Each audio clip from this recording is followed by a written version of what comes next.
ਤੇ ਅਗਲੀ ਗੱਲ ਕਰੀਏ ਆਂਕੜਿਆਂ ਦੀ, ਕਹਿੰਦੇ ਆਂਕੜਿਆਂ ਨੇ ਵੀ ਲੈਂਡ ਪੂਲਿੰਗ ਦੀ ਹਵਾ ਕੱਢ ਕੇ ਰੱਖਤੀ ਹੈ ਜੀ। ਬਿਲਕੁਲ ਪ੍ਰਵੀਨ ਜੀ, ਆਪਾਂ ਪਹਿਲੇ ਦਿਨ ਤੋਂ ਨਾ ਜਦੋਂ ਲੈਂਡ ਪੂਲਿੰਗ ਦੀ ਗੱਲ ਆਉਂਦੀ ਸੀ ਕਿ ਜੀ ਇਹ ਰਹਿਸ਼ੀ ਪਲਾਟ ਨੇ ਜੀ, ਇਹ ਜੀ ਸ਼ੋਰੂਮ ਕੱਟਣੇ ਆ ਜੀ, ਆਹ ਜੀ ਤੁਹਾਨੂੰ ਇੰਨਾ ਫਾਇਦਾ, ਆਪਾਂ ਉਸ ਦਿਨ ਤੋਂ ਗੱਲ ਕਰਦੇ ਆ ਰਹੇ ਕਿ ਕੀ ਪੰਜਾਬ ਸਰਕਾਰ ਨੇ ਕੋਈ ਸਰਵੇ ਕਰਾਇਆ ਕਿ ਪੰਜਾਬ 'ਚ ਕਿੰਨੇ ਪਲਾਟਾਂ ਦੀ ਲੋੜ ਹੈ, ਕਿੰਨੀਆਂ ਕੋਠੀਆਂ ਦੀ ਲੋੜ ਹੈ, ਕਿੰਨੇ ਫਲੈਟਾਂ ਦੀ ਲੋੜ ਹੈ, ਕਿੰਨੇ ਮਾਲ ਦੀ ਲੋੜ ਹੈ, ਕਿੰਨੇ ਸ਼ੋਰੂਮਾਂ ਦੀ ਲੋੜ ਹੈ, ਕਿੰਨੇ ਬੂਥਾਂ ਦੀ ਲੋੜ ਹੈ, ਕੋਈ ਸਰਵੇ ਰਿਪੋਰਟ ਹੈ ਜੀ? ਜਾਂ ਜਿਹੜੇ ਪੁਰਾਣੇ ਪ੍ਰਾਈਵੇਟ ਬਿਲਡਰਾਂ ਨੇ, ਆ ਜੀਰਕਪੁਰ ਦੇ ਵਿੱਚ 12 ਮੰਜ਼ਿਲਾ ਜੀ, 14 ਮੰਜ਼ਿਲਾ ਜੀ, ਆ ਪੀਰ ਮਸੱਲਾ ਜੀ, ਆ ਖਰੜ ਜੀ, ਆ ਸੰਨੀ ਇਨਕਲੇਵ ਤੋਂ ਅੱਗੇ ਜੀ, ਆ ਕੁਰਾਲੀ ਰੋਡ ਜੀ, ਆ ਲਾਂਡਰਾ ਰੋਡ ਜੀ, ਮੈਂ ਕਹਿੰਦਾ ਪੁੱਛੋ ਨਾ, ਉਹ ਪਟਿਆਲੇ ਤੱਕ, ਰਾਜਪੁਰੇ ਤੱਕ, ਮਤਲਬ ਸਾਰੇ ਪਾਸੇ ਜਿਹੜਾ ਉਹ ਕਿੰਨੇ ਭਰ ਗਏ ਜੀ। ਮਤਲਬ 14 ਮੰਜ਼ਿਲੀ ਫਲੈਟ ਨੇ, ਉਹਨਾਂ 'ਚ ਕਿਸੇ ਕਿਸੇ ਮੰਜ਼ਿਲ ਤੇ ਕੋਈ ਤੌਲੀਆ, ਕੋਈ ਕੱਪੜਾ, ਕੋਈ ਪਾਇਆ ਸੁੱਕਣਾ ਪਾਇਆ ਦਿਖਦਾ, ਖਾਲੀ ਪਏ ਨੇ, ਖਾਲੀ ਪਏ ਨੇ। ਸਹੀ ਹੈ। ਪੰਛੀ ਵੀ ਆਲਣੇ ਨਹੀਂ ਪਾਉਂਦੇ ਇਹਨਾਂ ਇੱਟਾਂ ਰੋੜਿਆਂ ਦੇ ਫਲੈਟਾਂ 'ਚ, ਨਹੀਂ ਪਾਉਂਦੇ। ਸਹੀ ਹੈ।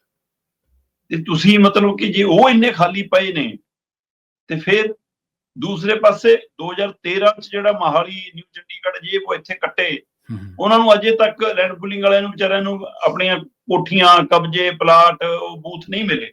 ਉਹ ਅਜੇ ਵੀ ਕੋਈ ਪ੍ਰੈਸ ਕਾਨਫਰੰਸਾਂ ਕਰਦਾ, ਕੋਈ ਸੱਚ ਸਾਹਮਣੇ ਜਾਂਦਾ ਕੁਛ, ਤੇ ਫਿਰ ਇਹਦੀ ਕੀ ਗਰੰਟੀ? ਹੁਣ ਇਹ ਅੰਕੜੇ ਜਿਹੜੇ ਨੇ ਜੀ, ਇਹ ਲੈਂਡ ਪੂਲਿੰਗ ਦੀ ਹਵਾ ਇਸ ਕਦਰ ਕੱਢ ਰਹੇ ਨੇ, ਜਿਹੜੀ ਸਰਕਾਰ ਦੀਆਂ ਅਧਿਕਾਰਤ ਅਥਾਰਟੀਆਂ ਨੇ, ਗਵਾਂਡਾ, ਗਲਾਡਾ, ਹੈ ਨਾ, ਇਹ ਜਿਹੜੀਆਂ ਵਿਕਾਸ ਅਥਾਰਟੀਆਂ ਬਣਾਈਆਂ ਹੋਈਆਂ ਨੇ, ਤਾਂ ਉਹਨਾਂ ਵੱਲੋਂ ਜਿਹੜੀਆਂ ਕਲੋਨੀਆਂ ਕੱਟ ਹੋਈਆਂ, ਅਧਿਕਾਰਤ ਕਲੋਨੀਆਂ ਕੱਟ ਹੋਈਆਂ, ਉਹ ਮਤਲਬ ਭਾਂ ਮਾਰਦੀਆਂ ਨੇ, ਉਹਨਾਂ 'ਚ ਕੋਈ ਰਹਿਣ ਬਸੇਰਾ ਹੈ ਹੀ ਨਹੀਂ ਅਜੇ ਤੱਕ ਬਣਿਆ। ਤੇ ਜੀ ਉਹ 12 15 ਸਾਲ ਪੁਰਾਣੀਆਂ ਕਲੋਨੀਆਂ ਅਜੇ ਤੱਕ ਬਸ ਸਕੀਆਂ, ਤਾਂ ਤੁਸੀਂ ਕੀ ਗਰੰਟੀ ਲੈਂਦੇ ਹੋ ਜੀ ਕਿ ਤੁਹਾਡੀ ਵਾਲੀ ਨਵੀਂ ਹੁਣੇ ਭਰ ਜੂਗੀ? ਸਹੀ। ਤੇ ਇਹ ਕਹਿੰਦੇ ਜੀ ਕਿ ਉਹ ਗੈਰ ਕਾਨੂੰਨੀ ਕਲੋਨੀਆਂ ਦਾ ਬਦਲ ਹੈ ਜੀ, ਗੈਰ ਕਾਨੂੰਨੀ ਕਲੋਨੀਆਂ। ਬਈ ਗੈਰ ਕਾਨੂੰਨੀ ਕਲੋਨੀਆਂ ਜੇ ਉਸਰਦੀਆਂ ਤਾਂ ਕਿਹਦੀਆਂ ਉਸਰਦੀਆਂ? ਰਾਜਨੀਤਿਕ ਧਿਰਾਂ ਦੀਆਂ ਉਸਰਦੀਆਂ। ਸਹੀ ਗੱਲ, ਬਿਲਕੁਲ। ਤੇ ਦੂਸਰਾ, ਜੇ ਲੋਕ ਉੱਥੇ ਲੈਂਦੇ ਨੇ ਤਾਂ ਉਹ ਸਸਤੇ ਕਰਕੇ ਜਾਂਦੇ ਨੇ, ਕਿ ਅਗਲੇ ਨੂੰ ਸਸਤਾ ਮਿਲ ਗਿਆ, ਪਹੁੰਚ 'ਚ ਮਿਲ ਗਿਆ, ਹੈ ਨਾ, ਅਗਲੇ ਦੇ ਬਜਟ 'ਚ ਮਿਲ ਗਿਆ। ਤੇ ਤੁਹਾਡਾ ਸਭ ਨੂੰ ਪਤਾ ਹੈ ਕਿ ਤੁਹਾਡਾ ਉੱਥੇ ਰਹਿਣ ਦਾ ਵੀ ਖਰਚਾ ਜੀ, ਮਹੀਨੇ ਦਾ ਵੀ ਜੀ ਉਹ ਦੋ ਜੀ, ਇਹ ਕੀ ਸਫਾਈ ਸਫੂਈ ਜੀ, ਆ ਜੀ ਉਹ ਸਾਰਾ ਕੁਛ ਹੈ ਨਾ, ਮੇਨਟੇਨੈਂਸ ਚਾਰਜ ਪਤਾ ਨਹੀਂ ਕੀ, ਫਿਰ ਡਿਵੈਲਪਮੈਂਟ ਚਾਰਜ ਜੀ, ਆ ਫਿਰ ਕਲੱਬ ਦਾ ਖਰਚਾ, ਫਲਾਣਾ ਢਿਮਕਾ, ਮਤਲਬ ਪਤਾ ਨਹੀਂ ਕਿੰਨਾ ਕੁਛ ਹੀ ਆ। ਹਾਂਜੀ। ਤੋ ਇਸ ਲਈ ਇੱਥੇ ਕਿਉਂ ਆਊਗਾ? ਆਹ ਹੁਣ ਰਿਪੋਰਟ ਹੈ ਮੇਰੇ ਕੋਲ, ਚਰਨਜੀਤ ਭੁੱਲਰ ਨੇ ਵੀ ਕੁਝ ਅੰਕੜੇ ਜਾਰੀ ਕੀਤੇ ਨੇ, ਹੋਰ ਅਖਬਾਰਾਂ 'ਚ ਵੀ ਨੇ ਉਹ ਅੰਕੜੇ। ਆ ਲਓ ਜੀ, ਉਹ ਕਹਿੰਦੇ ਬਠਿੰਡਾ ਵਿਕਾਸ ਅਥਾਰਟੀ, ਠੀਕ ਹੈ, ਇਹਨਾਂ ਨੇ ਜੀ ਬੁਢਲਾਡਾ ਦੇ ਵਿੱਚ ਖੰਡ ਮਿੱਲ ਵਾਲੀ 122 ਏਕੜ ਥਾਂ ਸੀ, ਤੇ ਇੱਥੇ 12 ਸਾਲ ਪਹਿਲਾਂ ਕਲੋਨੀ ਕੱਟੀ ਸੀ, ਤੇ 12 ਸਾਲ ਬਾਅਦ ਵੀ ਇਸ ਕਲੋਨੀ ਦੇ ਵਿੱਚ 683 ਦੇ ਕਰੀਬ ਰਹਿਸ਼ੀ ਪਲਾਟ ਖਾਲੀ ਪਏ ਨੇ। ਠੀਕ ਹੈ ਜੀ। ਇਸੇ ਤਰ੍ਹਾਂ ਮਾਨਸਾ 'ਚ ਸਾਲ 2016 'ਚ 52 ਏਕੜ ਦੇ ਵਿੱਚ ਕਲੋਨੀ ਕੱਟੀ ਗਈ, ਜਿਸ 'ਚ 150 ਤੋਂ ਜ਼ਿਆਦਾ ਪਲਾਟ ਅੱਜ ਵੀ ਖਾਲੀ ਪਏ ਨੇ। ਠੀਕ ਹੈ। 2016 ਤੋਂ ਆਪਾਂ 2025 'ਚ ਗੱਲ ਕਰ ਰਹੇ ਹਾਂ। ਫਿਰ ਆ ਜਾਓ ਫਰੀਦਕੋਟ ਦੇ ਵਿੱਚ 135 ਏਕੜ 'ਚ ਖੰਡ ਮਿੱਲ ਵਾਲੀ ਜਗ੍ਹਾ ਤੇ ਨਵੀਂ ਕਲੋਨੀ ਕੱਟੀ। 2013 ਸ਼ੁਰੂ ਕੀਤੀ ਸੀ ਤੇ ਕਰੀਬ 400 ਲਾਡੀ ਕਬਜ਼ਾ ਲੈਣ ਲਈ ਅੱਜ ਭਟਕ ਰਹੇ ਨੇ। ਤੇ ਪੁੱਡਾ ਨੇ ਇਸ ਖੰਡ ਮਿੱਲ ਦੀ ਜ਼ਮੀਨ ਬਦਲੇ ਸ਼ੂਗਰ ਫੈਕਟਰੀ ਨੂੰ 27 ਕਰੋੜ ਤਾਂ ਦੇਤੇ। ਠੀਕ ਹੈ। ਪਰ ਅਜੇ ਵੀ 64 ਕਰੋੜ ਬਕਾਇਆ ਖੜਾ। ਜੇ ਇੰਨੇ ਮੁਨਾਫੇ ਵਾਲੇ ਸੀ ਤੁਸੀਂ ਤਾਂ ਬਕਾਇਆ ਤਾਰ ਕੇ ਜੇਬਾਂ ਭਰੀ ਫਿਰਦੇ ਹੁੰਦੇ। ਫਿਰ ਇਸੇ ਤਰ੍ਹਾਂ ਜਗਰਾਉਂ ਦੀ ਖੰਡ ਮਿੱਲ, ਜਿੱਥੇ ਅੱਜ ਕੱਲ ਬੋਰਡ ਵੀ ਲੱਗਣ ਲੱਗ ਗਏ ਇਹਨਾਂ ਦੇ ਖਿਲਾਫ, ਸਾਡੇ ਪਿੰਡਾਂ 'ਚ ਨਾ ਬੜਿਓ, ਜਗਰਾਉਂ ਦੇ ਪਿੰਡਾਂ 'ਚ ਤਾਂ ਇੱਥੇ ਜਗਰਾਉਂ ਦੀ ਖੰਡ ਮਿੱਲ ਵਾਲੀ ਥਾਂ ਦੇ ਉੱਤੇ ਕਹਿੰਦੇ ਉਹ ਸਾਰੀ ਸਰਕਾਰੀ ਕਲੋਨੀ ਵੀ ਅਜੇ ਤੱਕ ਵਿਕਸਿਤ ਨਹੀਂ ਹੋ ਸਕੀ।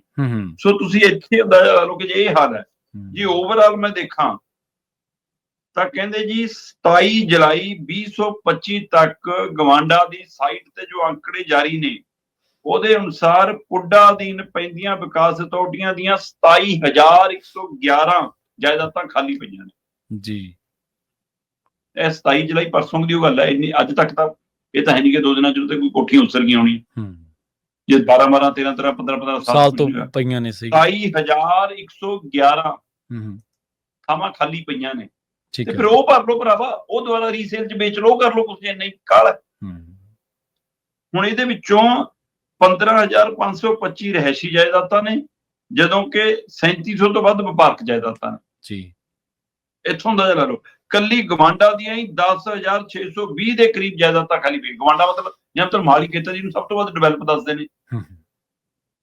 10,000 ਤੋਂ ਵੱਧ ਜਾਇਦਾਦਾਂ ਜੇ ਵੀ ਖਾਲੀ ਪਈਆਂ ਨੇ ਇਕੱਲੇ ਗਮਾਂਡਾ ਦੇ ਖੇਤਰ ਦੇ ਵਿੱਚ। ਸੋ ਇਹ ਅੰਕੜੇ ਕਿਤੇ ਨਾ ਕਿਤੇ ਲੈਂਡ ਪੂਲਿੰਗ ਦੀ ਹਵਾ ਕੱਢ ਰਹੇ ਨੇ। ਤੇ ਆਪਾਂ ਪਹਿਲੇ ਦਿਨ ਤੋਂ ਗੱਲ ਕਰਦੇ ਆ ਰਹੇ ਹਾਂ ਕਿ ਜੇ ਪੰਜਾਬ ਨੂੰ ਇਸ ਬਜਟ ਤੇ ਮਕਾਨਾਂ ਦੀ ਲੋੜ ਹੀ ਨਹੀਂ, ਇਹਨਾਂ ਦੇ ਇੱਥੇ ਨਾ FM ਰੇਡੀਓ ਖੂਬ ਚੱਲਦੇ ਆ ਅੱਜ ਕੱਲ ਹਰੇਕ ਸ਼ਹਿਰ ਦੇ ਵਿੱਚ ਜੀ, ਇਹੀ ਜਿਹੀਆਂ ਪ੍ਰਾਈਵੇਟ ਬਿਲਡਰਾਂ ਦੀਆਂ ਜਾਂ ਅਧਿਕਾਰਤ ਕਲੋਨੀਆਂ ਦੀਆਂ ਜਾਂ ਸਰਕਾਰ ਵੱਲੋਂ ਅਥਾਰਟੀਆਂ ਵੱਲੋਂ ਪਾਸ ਕਲੋਨੀਆਂ ਦੀਆਂ ਐਡਾ ਉਹਨਾਂ ਦੇ ਉੱਤੇ ਹਰ 1 ਸਕਿੰਟ ਬਾਅਦ ਆ ਜਾਂਦੀ ਹੈ। ਜੀ, ਜੀ।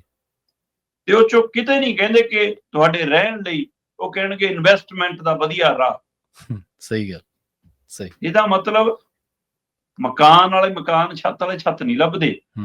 ਇਹ ਪੈਸੇ ਕਮਾਉਣ ਵਾਲੇ ਚ ਕਮਾਉਂਦੇ ਨੇ। ਤੇ ਉਹ ਕੌਣ ਕਮਾਉਂਦੇ ਨੇ? ਕੋਈ ਬੜਾ ਲੈਂਡ ਮਾਫੀ ਵਾਲਾ, ਕੋਈ ਛੋਟਾ ਲੈਂਡ ਮਾਫੀ ਵਾਲਾ, ਕੋਈ ਸਰਕਾਰੀ ਪੈਸੇ 2 ਨੰਬਰ ਦੇ ਕਮਾਉਣ ਵਾਲਾ, ਤੇ ਕੋਈ ਰਾਜਨੀਤੀ ਚੋਂ ਕਮਾਉਣ ਵਾਲਾ, ਤੇ ਕੋਈ ਚਿੱਟੇ ਚੋਂ ਤੇ ਕੋਈ ਕਾਲੇ ਚੋਂ ਕਮਾਉਣ ਵਾਲਾ। ਇਹ ਉਹ ਨੇ ਜੀ। ਮਾਤਰ ਤੋਂ ਇੱਕ ਘਰ ਨਹੀਂ ਜੁੜਦਾ ਇਹ ਜਿਹੇ ਸ਼ਹਿਰਾਂ ਚ ਆ ਕੇ।